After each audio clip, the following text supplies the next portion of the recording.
Alors, je fais le partage d'écran de mon ordinateur.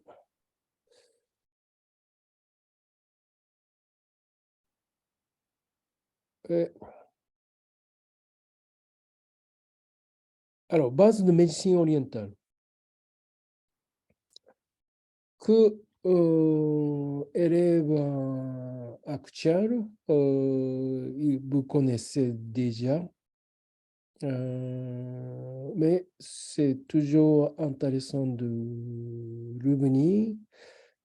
Et la base de médecine orientale, ça aussi, on ne prend pas tellement de temps parce que quand on lisait certains textes, on comprend très bien, mais qu'est-ce qu'on peut faire dans le classe bachar, c'est on vérifie, j'essaye de parler en parole, mais en réalité, vous pouvez apprendre pas mal de choses en lisant les livres. Comme ça que tout le monde en apprend, mais la vérification et partage, c'est très important. Donc, vous pouvez très bien baser cette fiche, dossier de théorie de médecine orientale. Par exemple, base de shiatsu, c'est notre culture asiatique. C'est vraiment une culture qui est très proche de nature, dans le, dont notre corps ne peut pas séparer par rapport de ce que nous entendons, nature, euh, environnemental. Et puis, ce esprit de nature, c'est l'esprit du temps dans l'année. Par exemple, la saison. Au Japon, par exemple, ces 4 saisons, c'est très présent, très distingué. Et chaque saison, ils ont son vrai propre caractéristique. Ce caractéristique qui, qui, qui donne une vraie influence sur toutes les natures, surtout être vivant comme nous. Donc, notre corps aussi beaucoup influencé par rapport de saison. C'est pourquoi, par exemple, 5 saisons, il faut savoir de cette caractéristique de 5 saisons. Alors, après, il ne faut pas oublier de base de culture asiatique, surtout japonais, parce que thérapie manière comme le shiatsu, ça vient du Japon.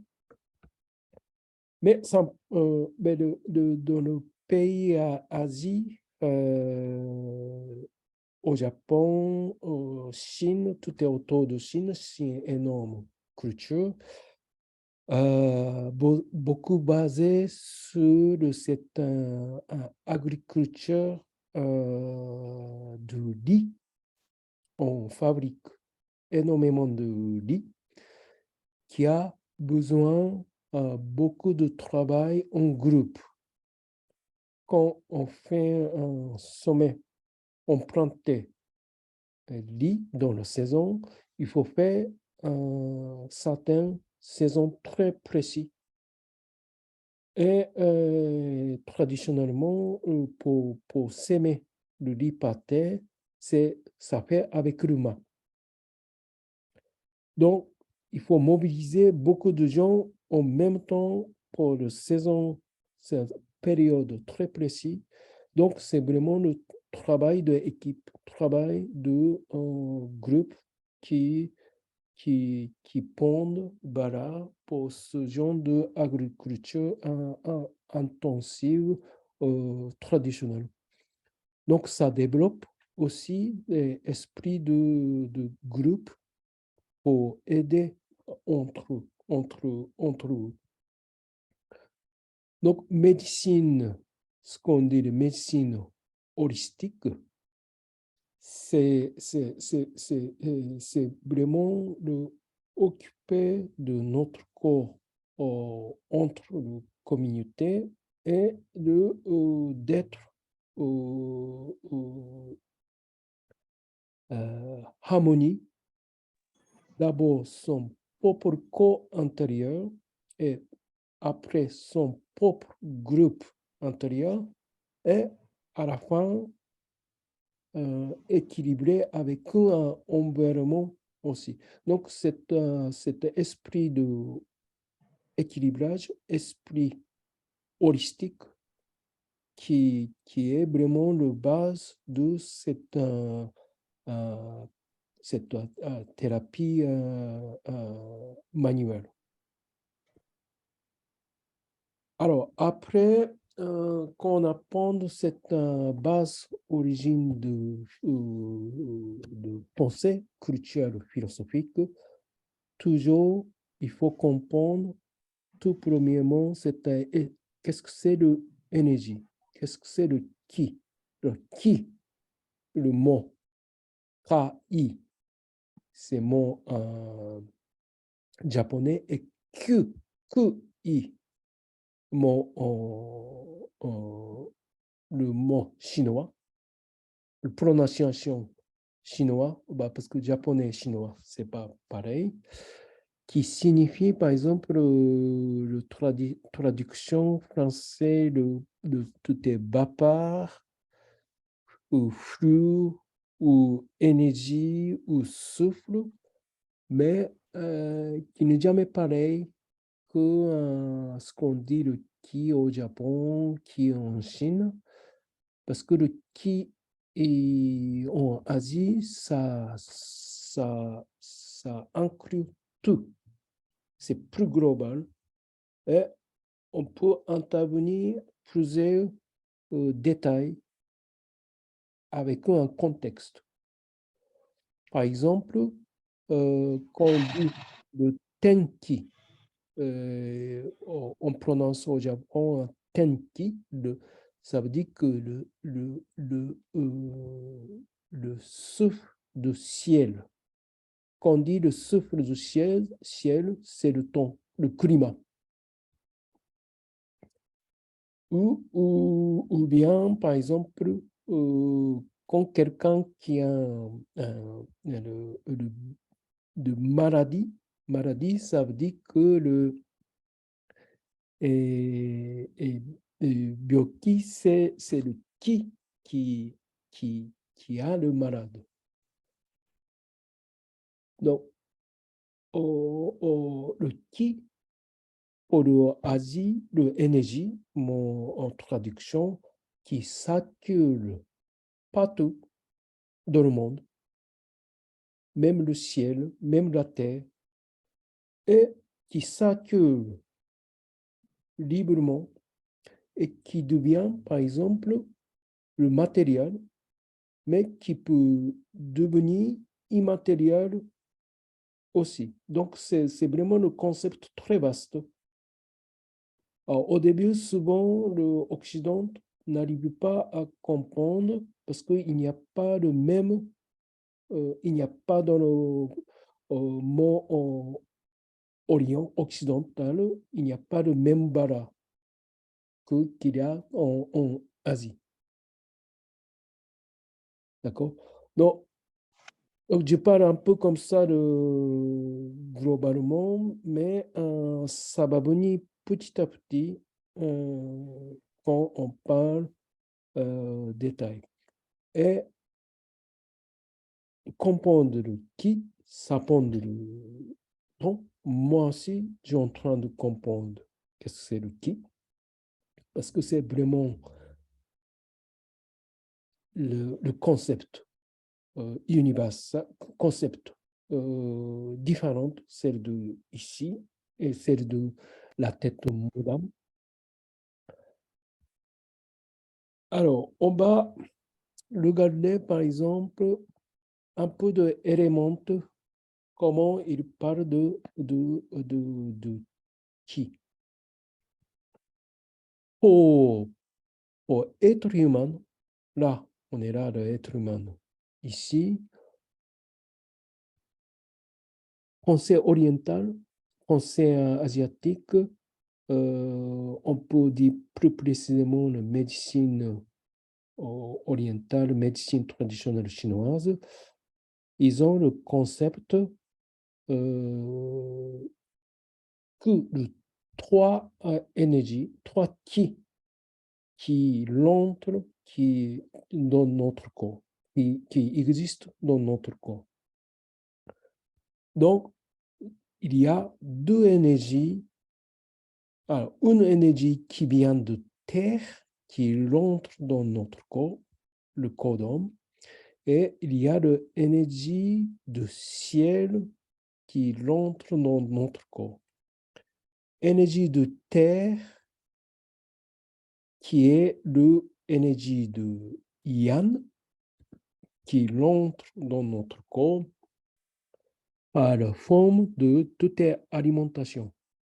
En mangeant, l'être humain assimile et l'énergie, le ki extérieur, plus précisément ki de énergie de terre qui rentre dans notre corps et énergie de ciel qui rentre dans notre corps par l'expiration.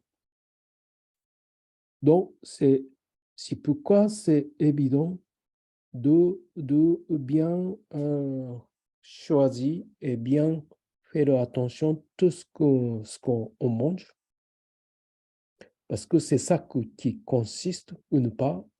Et aussi, il y a un grand intérêt de bien occuper l'expiration, parce que c'est comme ça qu'on pond énergie de ciel dans notre corps. Donc, il y a deux grands éléments qu'il faut avoir conscience dans notre corps. Alors, il ne faut pas oublier encore troisième, en fait, ça c'est le plus origine. Troisième énergie qui existe dans notre corps, ça c'est ce qu'on dit l'énergie primordiale, ou bien l'autre mot qu'on utilise souvent, c'est l'énergie ancestrale. Qu'est-ce que c'est cette énergie? C'est l'énergie qu'on transmet, on être transmis par nos parents. Ça veut dire qu'au moment de conception de notre corps, ça veut dire que spermatozoïde est ouvert de deux individus, maman et papa, l'encontre. Ce moment-là, qu'il y a une sorte d'énergie qui a créé et qui naît vraiment à l'intérieur de ventre de parents. Cette énergie-là, qui est le vrai origine de notre corps physique. Donc, il ne faut pas oublier cette énergie qui héritée de nos parents. Et quand on pense ça, l'énergie de nos parents hérite leurs parents, et leurs parents héritent leurs parents.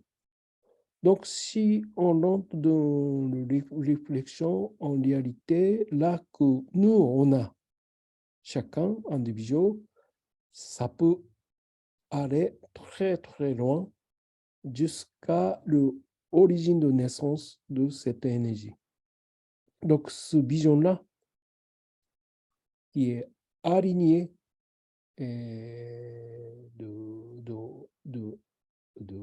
de cette ligne de production d'êtres vivants, et ça peut, par exemple, ça peut définir notre capacité, notre énergie. Donc, c'est l'énergie, et ce qu'on dit le primordial.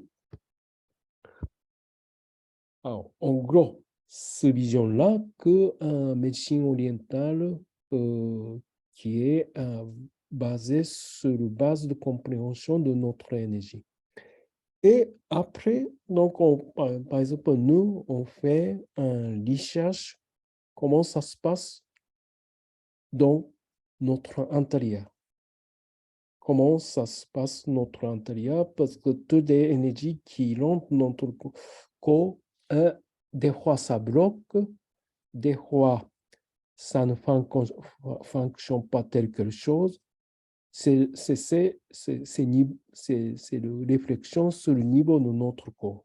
Mais notre corps est beaucoup lié avec un extérieur, avec ce forme de compréhension basique.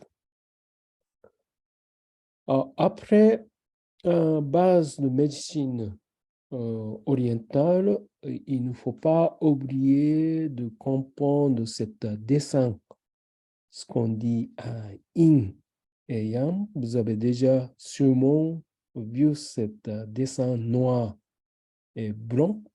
Donc, beaucoup, on a utilisé un peu le marque de SAF, mais ce n'est pas que le marque de SAF. C'est vraiment une représentation de ce concept de yin et yang. Donc, noir, c'est le yang, le blanc, c'est le yin, non, le blanc, c'est le yang, noir, c'est le yin. Alors, je vais parler prochainement qu'est-ce que c'est le yin et qu'est-ce que c'est le yang plus précisément, mais juste ce dessin-là, qu'est-ce que ça signifie ce dessin-là? Il signifie plusieurs choses.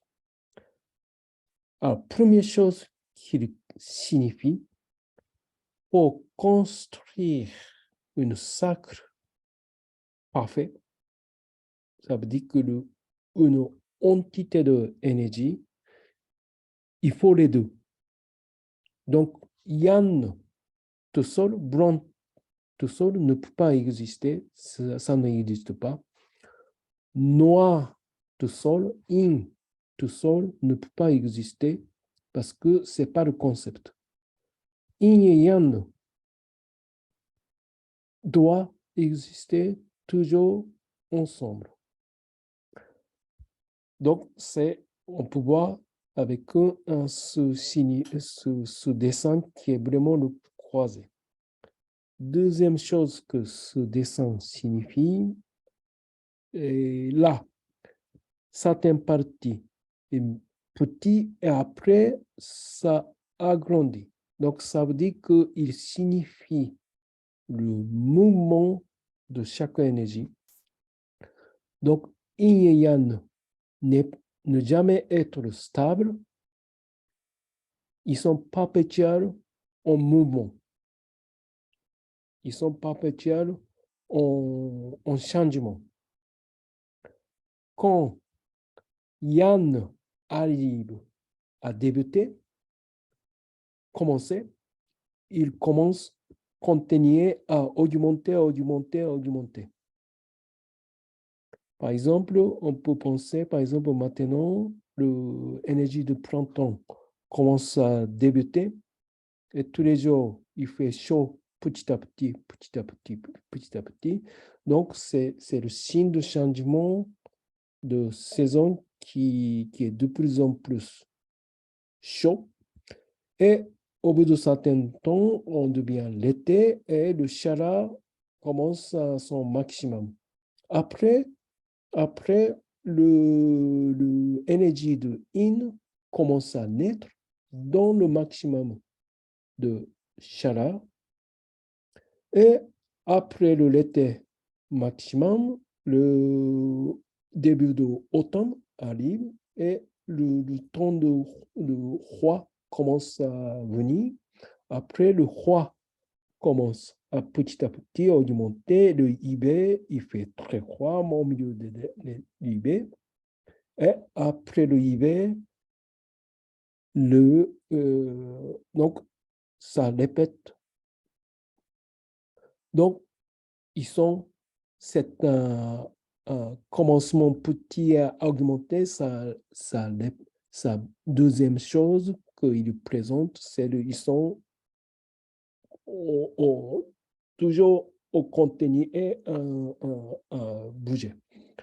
Troisième chose qu'on peut comprendre par ce dessin, le noir et blanc au milieu de partie, ça signifie que par exemple, le yan absolu n'existe pas. Dans le yan, toujours in. Ça cache des fois, c'est dedans. C'est pourquoi dans le maximum de yan, in naissent. Dans le in, toujours l'élément caractéristique de in. Non, yan. Dans le in, dans le yan existe. C'est pourquoi la naissance de yan qui commence au bout de. Donc, c'est trois éléments qu'on parle dans cette compréhension de ce dessin par rapport de in et yang. Donc, ce parole me semble pour vous euh, euh, de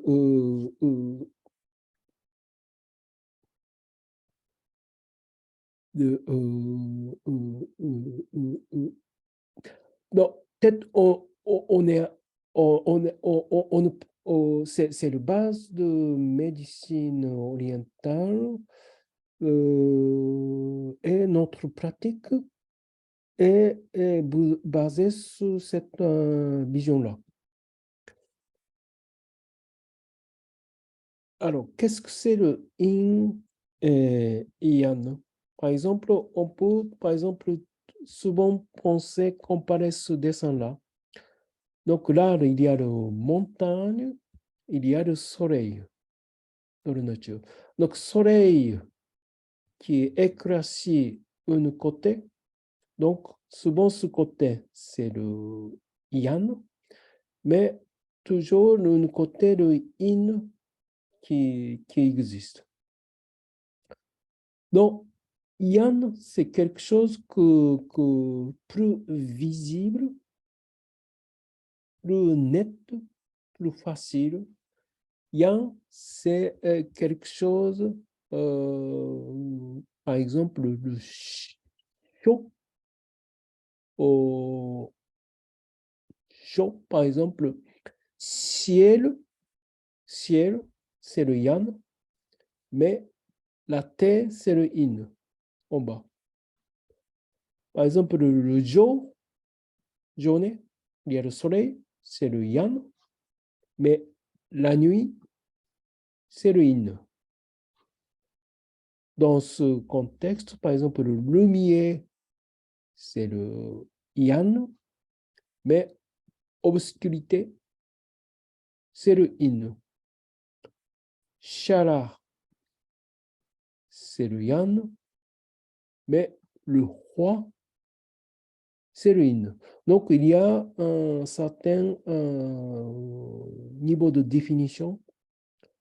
Tout ce qui, par exemple, passif, tout ce qu'on boit, c'est le yang.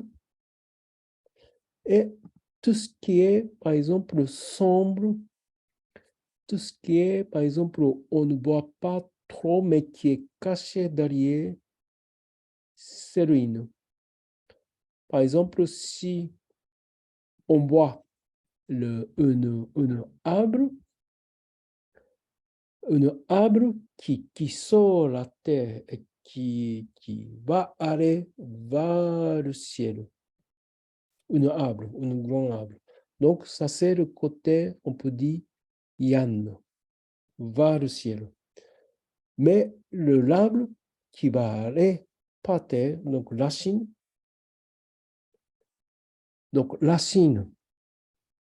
l'arbre, c'est très important parce que c'est là qu'on pond de l'eau, tous les éléments par terre, très importants, mais qu'on ne voit pas et on attend.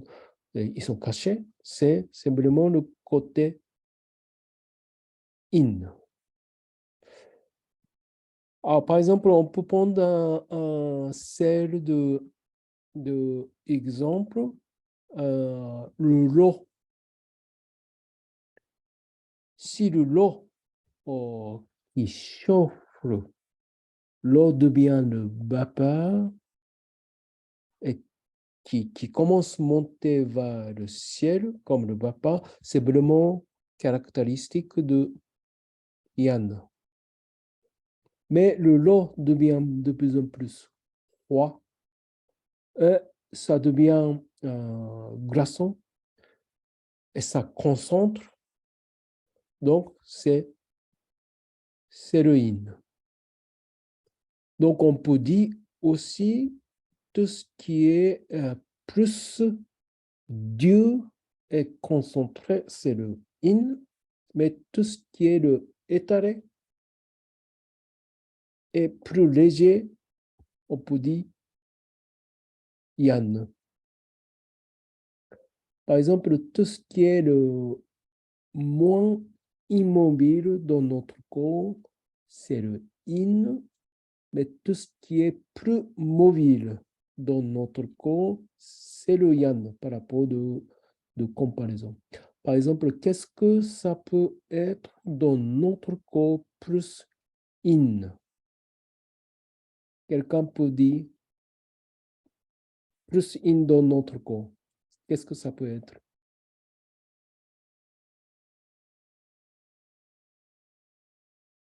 Pas de réponse?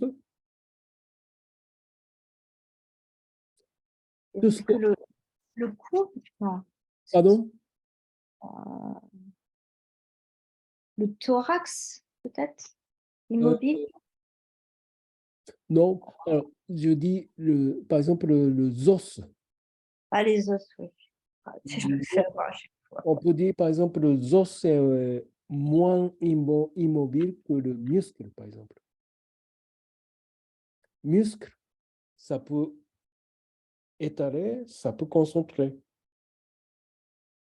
Donc, on peut dire que le os est plus in que la plupart des choses, comme le muscle, le tendon, par exemple. Alors, par exemple, quelque chose qu'on peut considérer plutôt le yang dans notre corps, qu'est-ce que ça peut être? Yang, c'est plus l'immobilité. Non, mobilité. Il bouge. Qu'est-ce qu'il bouge dans notre corps? Quelque chose qui, Le qui sang. sent très bien. Sang, ça circule dans notre corps. Donc, sang, c'est, on peut dire, plus yang que, par exemple, le os, c'est évident. Mais on peut dire aussi le sang est plus yang que le muscle.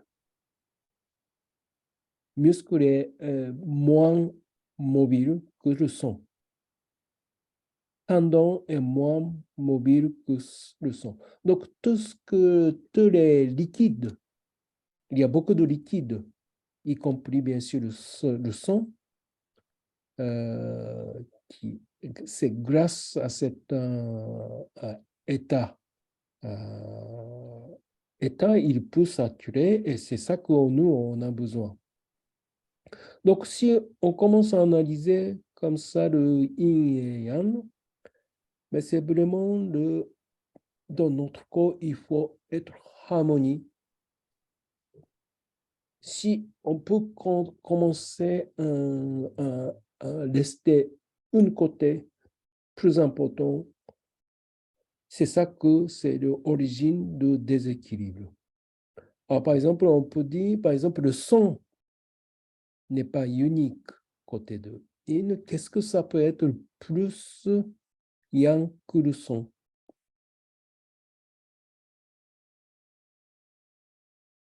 Donc, justement, là qu'il faut parler, c'est ce qu'on dit le ki, ou énergie. Parce que le ki, énergie, dans la médecine occidentale, ça n'existe pas dans notre corps. Mais le concept oriental, le qui circule beaucoup librement que le son. On est d'accord. Donc, par exemple, on dit, par exemple, fait venir le son, d'abord, il faut faire venir le qui. Et c'est là que qui arrive, après, c'est le son arrive. Donc, qui énergie, on peut beaucoup plus facilement mobiliser que le son. Comme nous, on fait essayer de saturer le qui avec une pression avec le main. Nous, en notre école, on fait saturer l'énergie de qui en faisant l'étirement. On peut faire saturer le qui dans notre intérieur du corps avec juste une intention par pensée, par pratique aussi. Donc, tout ça, c'est la raison de base de tout exercice oriental, par exemple. Donc, il faut comprendre derrière de toutes les pratiques, ce genre de compréhension est là. Et plus ou moins, pour savoir, c'est plus ou moins, c'est pas compliqué, mais vraie compréhension, ça doit faire avec par votre expérience. Alors, après, peut-être, alors, donc, alors, un peu, j'aime bien clarifier aussi. Alors, donc, en grande ligne philosophique, il y a le mot yin et le mot yang. C'est niveau philosophique. Quand on parle de yin et yang, c'est tout est plus grand niveau de compréhension. Donc, c'est compréhension pour comprendre phénomène, univers. Donc, ça vient du concept de peuple chinois qui a tiré cet concept en observant la nature. On regarde la nature. Voilà, par exemple, dans la journée, il y a le soleil, mais il y a le lune, le soir. Donc, il y a le yin et yang. Dans l'année, il y a le moment chaud, mais hiver, il y a le moment froid. Dans tous les êtres vivants, il y a le homme qui est plus ou moins actif, mais il y a la femme qui garde enfant à l'intérieur de famille, tout ça. Il y a la montagne, mais il y a la mer aussi. Donc, tout en observant, le peuple chinois a conclu et tiré derrière de ce phénomène naturel, il y a ce genre de logique de yin et yang qui existe. Et ils ont trouvé tout pour comprendre ce logique-là. Donc, c'est ça le niveau de yin et yang. Après, nous, en tant que thérapie manuelle, on a besoin d'apprendre deux niveaux au-dessus de catégorie de yin et yang. Catégorie plus haut, c'est le yin et yang. Et pour nous, thérapie manuelle, catégorie en bas, c'est le concept de kyo et jitsu. On utilise très souvent le mot kyo, jitsu. C'est la prononciation en japonais. Donc, quand on dit kyo, prononciation en japonais, c'est le vide. Vide. Ou le manque d'énergie. Il y a moins d'énergie que plénitude. Donc, le manque ou ce qu'on a besoin, qu'on n'a pas maintenant. Donc, ça, c'est le kyo. Donc, on peut plus facilement mémoriser le vide. Contrairement, le jitsu, c'est le trop, plénitude, trop d'énergie. Trop d'énergie, hyper, il y a trop de choses là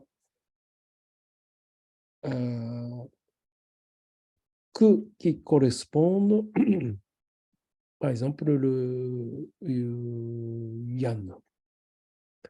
Donc, si on a ce... Donc qu'est-ce qu'il parle kyo? Et jitsu, c'est l'état de l'énergie basé sur le concept de yin et yang. Ah, par exemple, quand on commence à analyser le symptôme de notre corps, quelqu'un qui est fatigué, souvent, qu'est-ce que c'est ce signe-là? C'est le manque d'énergie. Donc, on peut considérer que c'est l'état qui a moins d'énergie. Mais, par exemple, quelqu'un qui a un problème, hyper-excitation, trop réagit, trop de mouvements de corps, trop d'émotionnel, c'est plus ou moins état jitsu. Par exemple, dans le corps, là qu'il y a un bloqué, contracté, c'est l'état jitsu. Mais dans le corps, même façon, même temps, on peut bien sûr trouver l'autre endroit qui n'a pas de toute l'énergie, qui est très mou, qu'on touche très mou. C'est le parti kyo. Quand on touche le corps, des fois on sent le chaleur, des fois on sent très chaud. C'est le signe de jitsu. Mais même passant certains endroits, on sent un peu le froid. Donc, c'est le signe de Kyo. Donc, cette compréhension basée sur toujours le plus grand concept Yin et Yang. Donc, ce mot-là qu'on utilise quotidiennement, souvent dans notre apprentissage de shiatsu, parce que c'est là qu'on on trouve et c'est là qu'on on doit être conscient et c'est là qu'on essayé de normaliser par notre main, par l'étirement, par certaines interventions qu'on use manuellement. Alors, après le mot de Hosha, peut-être on utilise moins que Kyojitsu, mais c'est le technique, le nom de technique que pour régulariser cet état Kyo-Jitsu. Donc, qu'est-ce que c'est le Ho? Ho correspond à In, c'est la tonification. Donc, Joshi, oui, excuse-moi, est-ce que c'est le ho comme dans les Makoho? non, Non, c'est un autre ho. non. Makoho, le Ho, c'est le méthode. Ça signifie D'accord, méthode. d'accord, très bien, merci. On peut dire ça n'a rien à voir. Alors, donc, Ho est en tonification. Là qu'il n'y a pas d'énergie, il faut tonifier. Il faut monter l'énergie. Donc, Ho, c'est le nom de technique. Donc, technique pour régulariser. Donc, Ho. Et l'autre côté, Sha, c'est qu'on utilise sur le parti Jitsu, c'est la traduction en français, c'est le dispersion, disperser. Parce qu'il y a trop d'énergie concentrée, donc il faut enlever cette concentration un peu partout de d'autres endroits dans le corps. Okay? Et que en bas, on utilise et vous allez, votre compréhension et petit à petit, ça va venir avec un réel parole se place au moment de classe présentielle. Mais au moins qu'on parle de ce mot, c'est bien de comprendre qu'est-ce qu'on parle. Et tout ça, le Kyojitsu et Hosha est bien sûr basé sur cette grande compréhension universelle pour voir l'univers, Yin et Yang. Après, il y a un concept de 5 éléments que on utilise dans l'apprentissage de shiatsu, que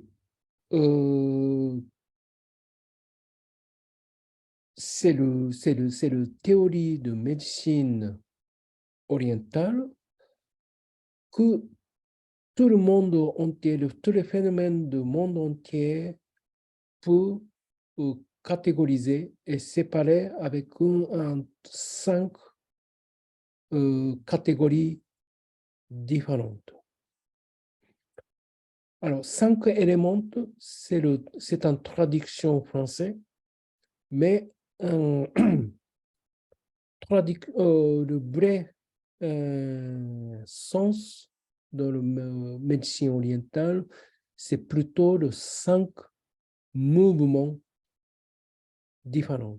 5 mouvements énergétiques différents. C'est plus facile à comprendre avec cette vision, le mouvement, parce que quand on dit élément, c'est différents éléments. Mais le mouvement, c'est la même chose, énergie qui bouge, comment il bouge l'énergie. C'est ça que plus facile à visualiser. Alors, par exemple, ce chart-là, c'est plus facile. Par exemple, là, le 5 éléments, 5 mouvements, c'est toujours ce bois, feu, terre, métal, l'eau. Donc, là, bois, feu, terre, métal et l'eau. Donc, ça bouge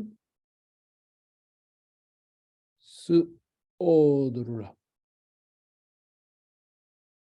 Alors, qu'est-ce que ça signifie par l'observation naturelle? Par exemple, on peut observer la saison. Donc, printemps correspond le bois. Mais maintenant, c'est le début d'un cycle de saison. Après le printemps, l'été arrive. Après l'été, c'est le fin de saison. Fin de saison, c'est le entre deux saisons. Entre deux saisons. Une période entre l'été et printemps. Une période entre le hiver et printemps. Donc, c'est ça la fin de saison. Donc, il y a une caractéristique spécifique pour ça, parce que si on parle de 4 saisons, 5 éléments, c'est un élément en plus. Après, il y a le métal. Mouvement de métal, c'est le automne qui correspond. Et après, automne, c'est le hiver, c'est le l'eau qui correspond. Alors, quand on observe la journée, par exemple, le bois printemps correspond très bien avec l'énergie du matin. soleil commence à se lever et de plus en plus chaud dans la journée. Donc, c'est l'énergie du matin. Après, énergie du feu qui correspond à l'été, quand le soleil est tout en haut, plus haut de ciel, c'est le plus chaud dans le sens soleil. Donc, ça correspond le midi, autour de midi. Après, le soleil commence à descendre. La température commence à petit à petit descendre. Alors, on va aller plus métal pour le soir.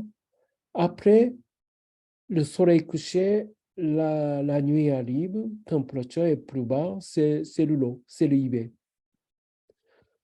Donc, quand on observe ce qui correspond, c'est plus facile à imaginer qu'est-ce que ça peut être chaque élément, chaque mouvement. Par exemple, on peut aussi, par exemple, période d'une personne, une vie d'une personne, par exemple, quand on est enfant, c'est le bois. Donc, début une personne.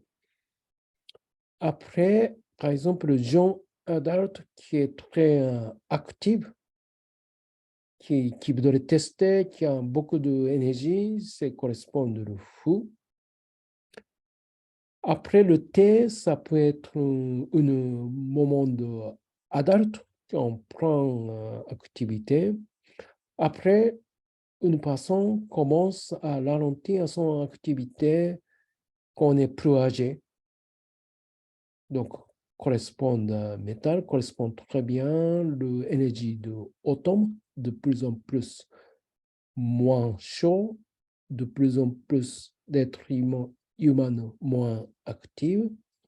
Et on arrive saison de l'eau, comme hiver, à la fin de sa vie, vieillissement et de mort.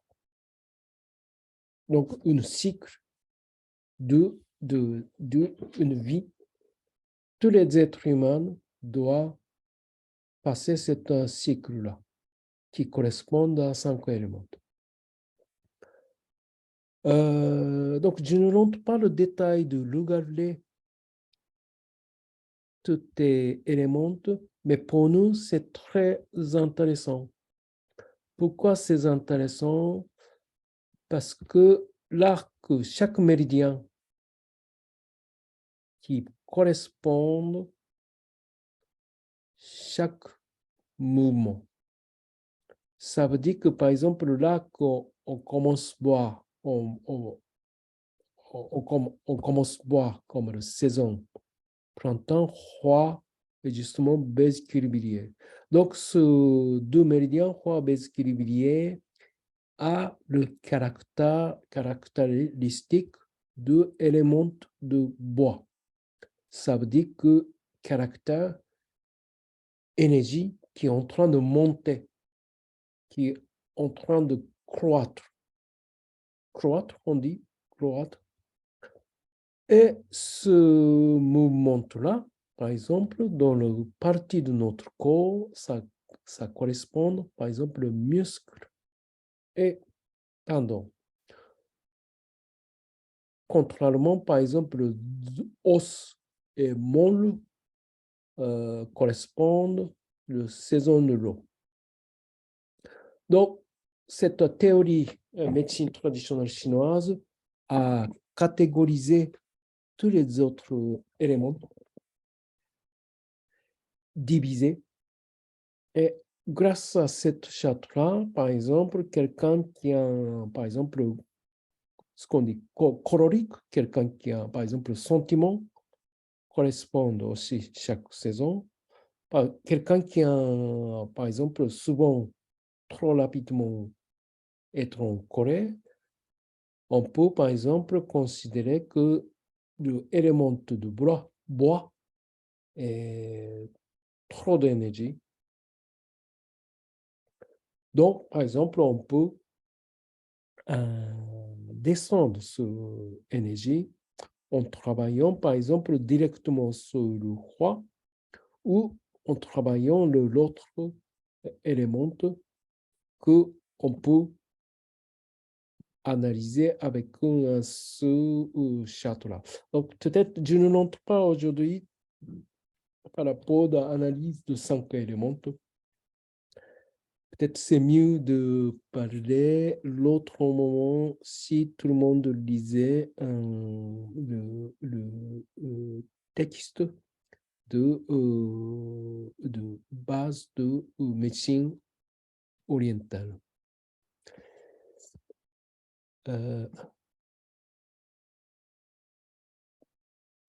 Voilà. Alors, donc, j'ai fait un... Oui, rapidement. Juste une question sur la matrice que tu viens de présenter. Est-ce Oui. que c'est compatible avec la vision des bouddhistes et la composante justement de ces 5 éléments au sein d'un même être vivant?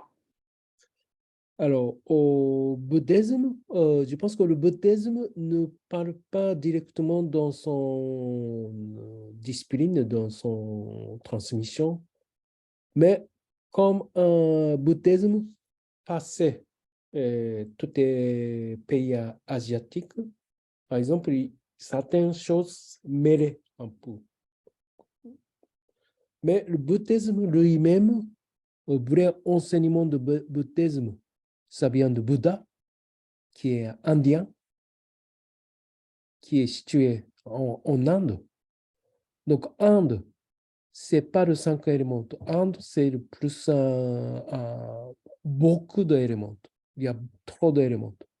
D'accord, Donc, ce 5 éléments de yin et yang, c'est vraiment une compréhension chinoise, d'accord. compréhension culturelle. Je posais la Je, question je ne par dis pas, rapport au bois, au feu, justement, à tous ces éléments-là qui sont, eux, considérés dans la conception quotidienne de vie. oui. Donc, c'est très bon analytique. Si on commence à connaître, on commence à apprendre une sorte de proposition analytique de tout. Bah, on peut analyser, par exemple, saison, on peut analyser beaucoup de choses par cette charte. On peut bien sûr analyser, par exemple, son élément de chacun. Donc, toi, tu as rapidement trouvé que tu es l'élément de feu. C'est ça ce que j'ai compris. Donc, c'est très bon analytique. Quand on connaît ce charte-là, on peut d'abord analyser soi-même. Et aussi, si on a ce charte-là, on peut analyser, par exemple, notre l'ossiboire. D'accord. Et Merci. avec ce notion-là, on peut, par exemple, proposer telle quelque chose. On peut donner le conseil de telle quelle chose. Donc, c'est ça que intérêt pour nous, apprendre cette notion. C'est une notion qui existait depuis 2000, 3000 ans, depuis l'ancien chinois, et qui va aller par toutes les, d'abord Asie, qui rentre au Japon et tout ça. Pourquoi ça existe maintenant? Parce que c'est très global et très vision harmonistique et ça marche. C'est pas de science. Scientifiquement, ce n'est pas approuvé, ce n'est pas vérifié, mais quand on est basé sur cette vision-là, il y a beaucoup de choses qui est basé sur cet élément de compréhension. Donc, shiatsu, oui, acupuncture, pharmacopée, le prompt chinois aussi, tout est, par exemple, le soin asiatique, oriental, est basé sur cette façon de penser.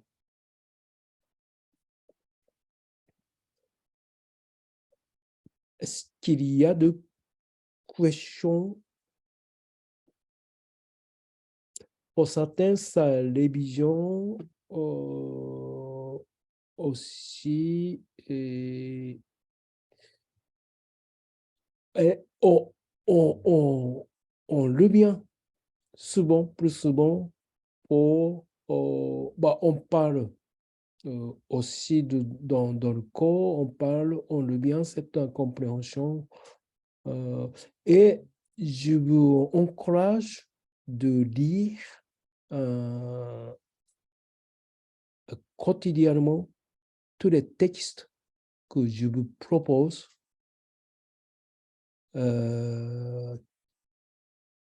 qui peut être associé avec vraiment votre pratique présentielle. Parce que lecture de théorie, ça avance notre compréhension, bien, d'abord ce qu'on sait, et après comprendre comment ça marche l'énergie de notre corps. Pourquoi, par exemple, on a mal souvent, par exemple, quand il fait froid, le dos. Donc, si on comprend cette logique, par exemple, en hiver, par exemple, l'énergie du rein qui baisse et qui coince sur le dos. Donc là, on peut considérer, par exemple, l'énergie de l'eau qui baisse. Et là, pour nous, c'est méridien de rein investi qui propose, c'est là qu'il faut travailler, par exemple. Alors, je vous conseille de faire cette lecture en même temps que votre pratique. Je ne conseille pas aller très loin d'abord juste en lecture parce que ça devient la tête montée. Donc, il faut surtout éviter que la compréhension, pour avancer que compréhension. Il faut avancer en même temps que pratique. Voilà. Est-ce qu'il y a d'autres questions?